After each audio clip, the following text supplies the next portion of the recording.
Well, welcome. I'm glad you joined me today. And today I have a friend that came back. She spoke last year with me, and we had an enjoyable time, and hopefully you got something out of it. This is Marlese Harris, my good friend, and she just recently moved to Port Huron, where I live, and has been part of the church here, and we're so happy to have you here. Can you tell us why you came to this church? Don't just say it's me. Okay? Oh yes, definitely. Well, no. What it is Actually, what I'm asking you, why do you join a particular church? well, one, I do know the administration here. I know the pastor and co-pastor. I knew them before they came here. I knew what their ministry and their vision was. So that was one of those things. The other thing is that when I came here, I was received with open arms, and I was traveling back and forth.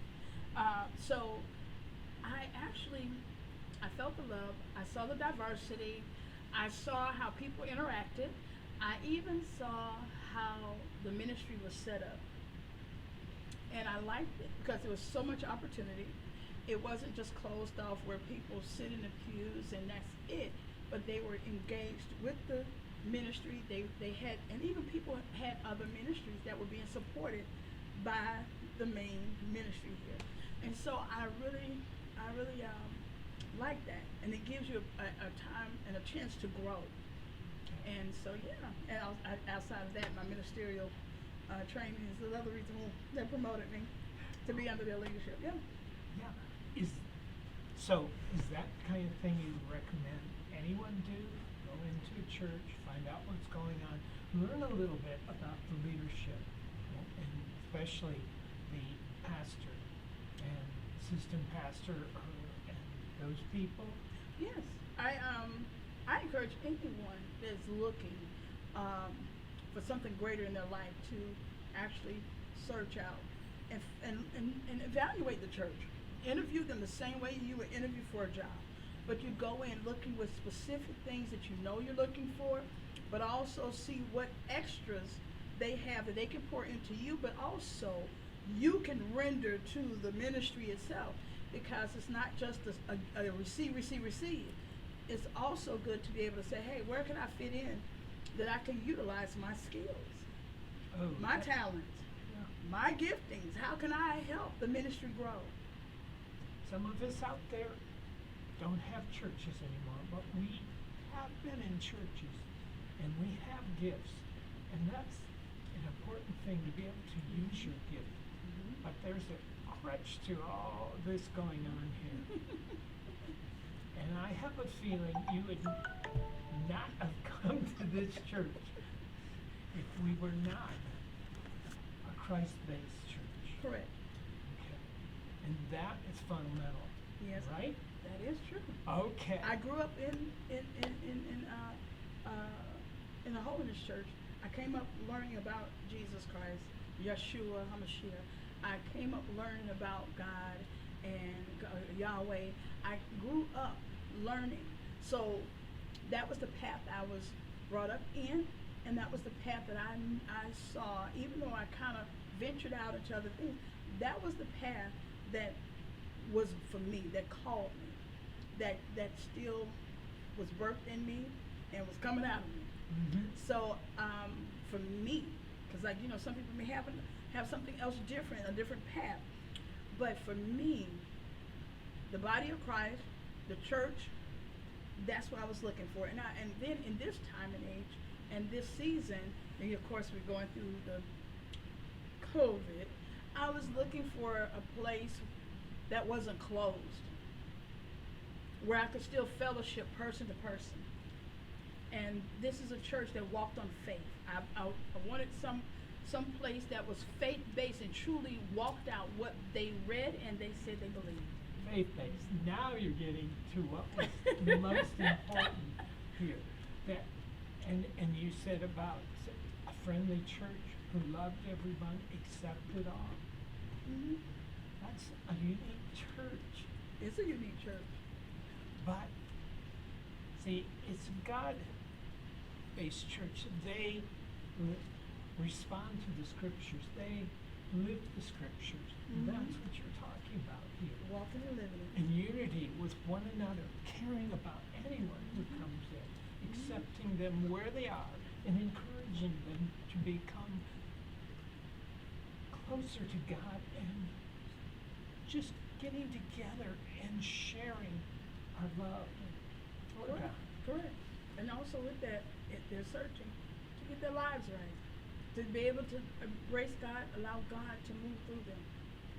You know what I'm saying? Mhm. Because a lot of times, a lot of people talk about God and Jesus, but they don't experience. They don't have it. Says, well, what's different between you and me? God came in my life and changed me. He changed my heart. He changed my perspective. He changed who I was, so I became someone new. Even though I look the same, I may have even gained some weight now, but I look the same, but my insides are different. How I look and how I think, things that I say, even places that I go, have changed in a lot of ways. But it doesn't mean I cannot relate to someone who may not know Christ. But the love that I have on the inside, I can share with them. And then also possibly draw them. Because it's by our love we draw. Why did you need to go to a church? Couldn't you be a Christian and be by yourself?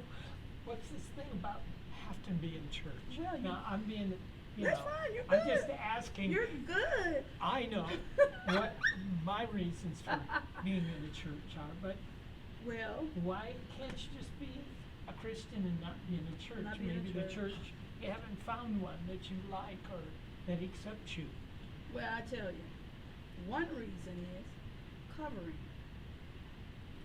Covering 2, the type of growth. for Be- growth. And 3, to gain instructions, and also to fellowship and be renewed. Because you have to fellowship with like-minded people, like-hearted people. Because if you don't and you're still by yourself, the enemy can easily attack. The enemy can easily play with the mind. The enemy can easily do a lot of things. But when you fellowship, you have people that can pray for you. You have people that will want to see you grow. You have people who want to help you and assist you along in your walk. That you don't have sitting at home by yourself, trying to do it for yourself. It doesn't say that God can't speak to you, but at the end of the day, He still wants us to fellowship with each other. And that gathering together, it's hard to gather. You gather. You know, we gather on internet. It's not the same. No, it isn't the same. It's not the same. And so with that, that was a very important piece, because you can grow by yourself, but even if you're on an island, you're still going to want interaction. And we have a lot of people, because of the circumstances we're in now, even though they may have technology, but they're still lonely.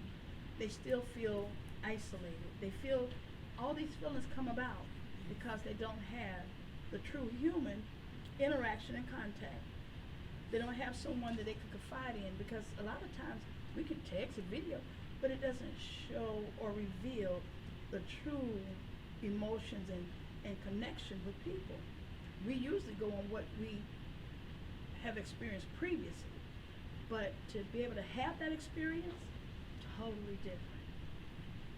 I mean, I have seen some of our videos from here, and they're good, but it's nothing like being here and involved and being part of it, being part of a movement that reaches out to others for Right. Christ, and Yeah. really getting involved.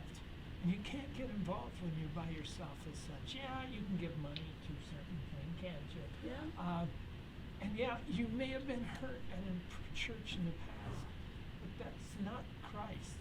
That would happen to be that particular body or even an individual. And it's very important, from what I can tell from what you said, Marlese, that we look for a church that's teaching the gospel and living the gospel in their own lives. And I us here at Faith Community Christian Church in Port Huron, Michigan, on Cleveland Street, are open to love anyone who's seeking the Lord or seeking to know more about Him. Thank you for joining me this day. Marlese, thank you for letting me pick your mind for a few moments here. No problem. It's my pleasure. It's my pleasure. Just All right. know, hey.